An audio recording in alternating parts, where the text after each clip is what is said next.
When Hyundai first showed off the latest Elantra hatchback, which gets GT badging, we were excited.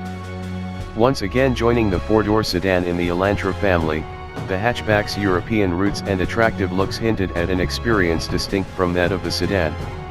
Like its predecessor, this Elantra GT is sourced from Hyundai's European operations, whereas the sedan hails from the South Korean mothership. Yet for all this, the GT isn't exactly a Volkswagen Golf wearing Korean clothes. That sort of experience is restricted to the Elantra GT Sport, which boasts a 201 HP turbocharged engine and a more sophisticated multi-link rear suspension.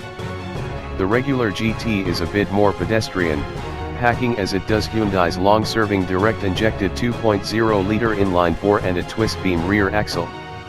With 161 horsepower and the optional 6-speed automatic transmission, $1,000, that we suspect most GTS will be equipped with, our test example exhibited average performance. We goaded the GT to 60 miles per hour in 8.0 seconds and noted a so-so 0.83 g of grip from its all-season tires on our skid pad. Although fun isn't a particular focus for this specific Elantra model, the body stays reasonably flat through corners and the car isn't loath to change direction aggressively. It's competent, never getting in the way of athletic maneuvers, but neither does it beg the driver to explore them the way a Honda Civic or a Mazda 3 does.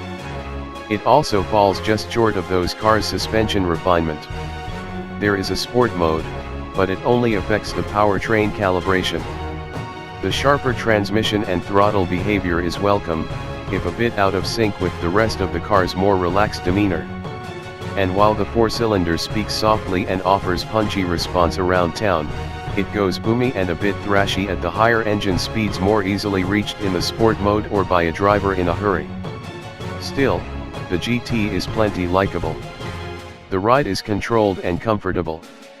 At freeway speeds the cabin is quieter than a Mazda 3S and roughly on par with the Honda Civic hatchbacks, albeit slightly louder than the hushed VW Golf and Chevrolet Cruze hatches.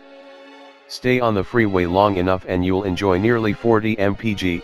We recorded 37 mpg during our highway fuel economy test, 5 mpg higher than the EPA's highway estimate for the GT and good enough to extend the car's range to more than 500 miles. Front seat comfort is stellar, and the cabin overall exudes understated class with soft touch upper door panels and a mature design. Following industry trends, the GT adopts a touchscreen display that pokes out of the dashboard like a futuristic monolith. It's difficult to fault the design, since the screen is surrounded by a plethora of large, easy-to-jab button shortcuts to key menus. Functionally,